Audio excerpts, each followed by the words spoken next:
Happy Friday, daycare staff. I'm sharing this week's tactical, just some things that I've seen or heard while I was in this week. As you all know, Gail was in this week, and so there was a couple things that she pointed out, whether she pointed them out to you directly or she brought them to Rachel's attention. And so, as you know, you do need to know who is in your room at all times. She may even quiz you on how old they are. Your sinks need to be filled with water, whether that is done in the evening, which is most preferable because we don't know if Gail will come at 9 a.m., or they're done first thing in the morning. Just doing a quick gaze of your room when you come in or when you leave is really helpful to make sure that we pass all the inspections that are needed to be a daycare center. The other thing is always vacuuming, whether it looks messy to you or not, whether you have 2 kids or 20 kids. You can't be responsible for bugs dying on your carpet or just natural dust falling on your carpet. The carpets have to be vacuumed every evening or even throughout the day to help offset the room looking dirty.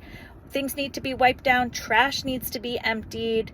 Hands need to be washed, and refrigerators, our microwaves, all those things need to be wiped down. Things can't be left in a refrigerator overnight unless it's your personal food that's sealed and covered. But especially kids, when they have things that need to go home with them, whether they're in the fridge or in the cubby, they need to go home with them unless the parent has stated otherwise that this stays on site because we have enough stuff at home to care for our child. So just being mindful of those things, especially with the summer coming and the warmer weather. We don't want things to spoil if they're left out all weekend or left in our fridge all weekend. The other thing is proper language and personal space, physical touch, appropriate boundaries that need to be set. Some of us know kids better than others and know parents better than others. And so I just want to remind you that photos are shared on Brightwheel. Photos are not shared through text to the parent. Photos of other kids in other rooms, we can't be sharing about them. We can't be sharing what they're doing. While we may say hello to a kid that we know in another room, it's not up to us to alert the parents of what's going on with them. It's up to their teacher to communicate to the parents through Brightwheel. And so be really mindful of keeping photos of kids, taking photos of kids, keeping them in your photo library, posting them to your Instagram, Facebook. It is not allowed ever. We're a daycare center. We're not a babysitting club.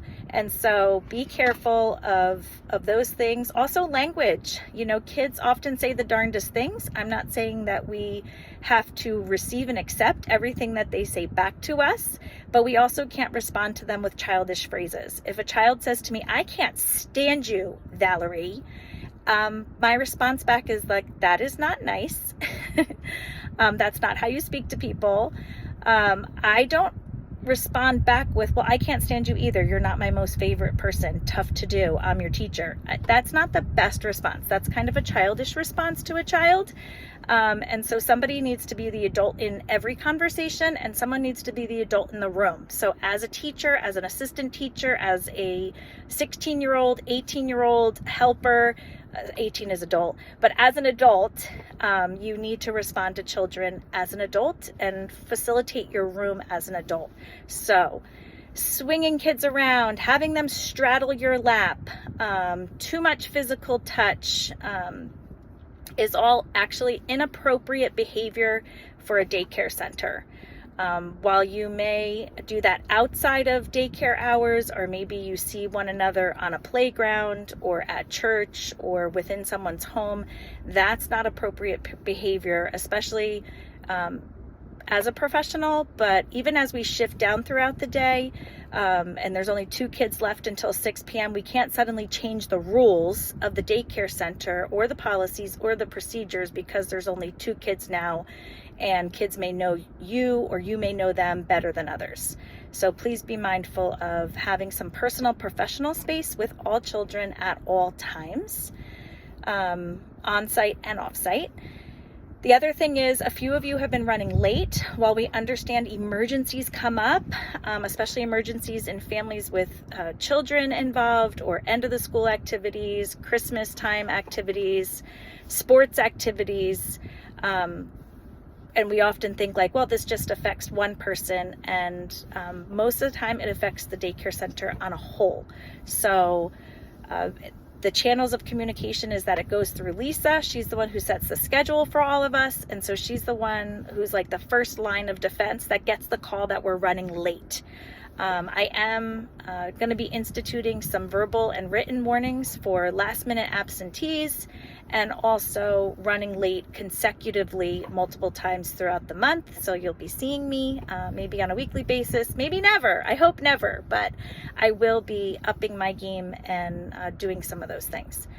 I believe that is it. June 20th, we are closed. And so enjoy your day off, your extra weekend, and get ready for camp, because we are going to be adding a new class, seeing new faces, seeing old faces come back as teachers, shifting rooms, and getting ready to present the best possible environment for our kids and for you as a staff. Have a great weekend. Thank you so much for all you do.